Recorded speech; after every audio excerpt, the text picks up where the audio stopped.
Magandang hapon, narito na ang mga balita sa inyong PRTV Newsbreak. Sinimulan na ng ilang transport groups ang two-day transport strike bilang pagkondena sa tumataas sa presyo ng langis. Sa detalye, alamin natin mula kay Justin Ignacio. Justin. Ngayong umarangkada na ang 2 araw na transport strike ng iba't ibang transport groups ngayong araw ng Huwebes, March 26. Hakbang nila ito upang ikondina ang patuloy na tumataas ng presyo ng langis.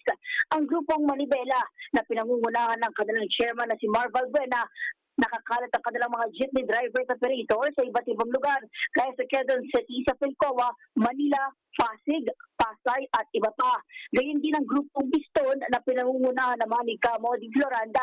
Samantala na nakahanda naman ang iba't ibang ahensya ng pamahalaan sa libreng sakay para sa mga pasahero na maaapektuhan ng tigil pasada.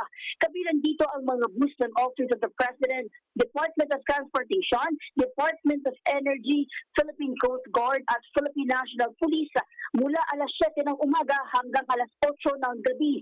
Ang libreng sakay na ito ay dadaan sa mga rutang Pilcoa, Cubao, Welcome Rotonda patungong Cubao, Loton patungong Welcome Rotonda, Loton patungong PITX, Nagtahan patungong Cubao at Commonwealth patungong Fairview.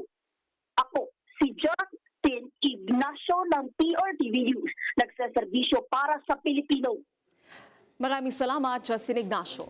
Bilang patuloy na pag-agapay sa publiko sa likod ng tumataas na presyo ng gasolina at bilihin, ay naglunsad ang House of Representatives ng libreng sakay mula Bulacan hanggang sa Welcome Rotonda sa Quezon City. Sa detalye, alamin natin mula kay Mario Campo. Mari.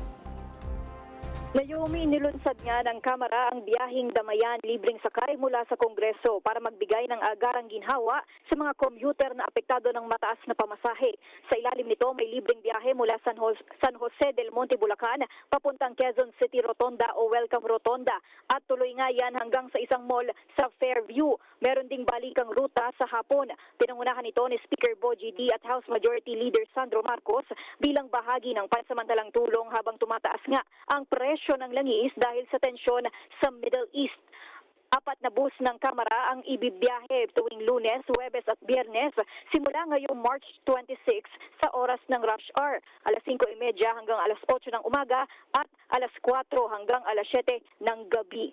Ayon sa LTFRB, hindi na kailangan ng special permit ng mga bus dahil mga government vehicles ito at walang sisingiling pamasahe. At yan muna ang ulat. Ako si Mario Campo ng PRTV News, nagsaserbisyo para sa Pilipino. Maraming salamat, Mario Campo. Hindi sang-ayon si Energy Secretary Sharon Garin sa mga panukalang pansamantalang mag-takeover ang pamahalaan sa mga operasyon ng oil companies.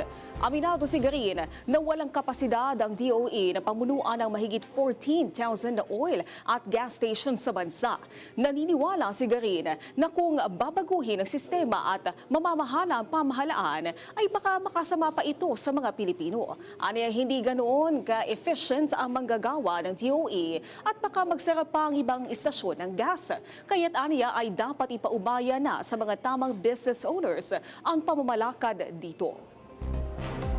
At yan ang mga balitang nakalap ng inyong PRTV Newsbreak. Live kami sa free-to-air Beam Channel 31, Signal Channel 31 at sa YouTube. Tumutok din sa aming social media accounts sa Instagram, Facebook at TikTok sa PRTV Prime Media. Ako po si Naomi Dimurcio. Magandang hapon.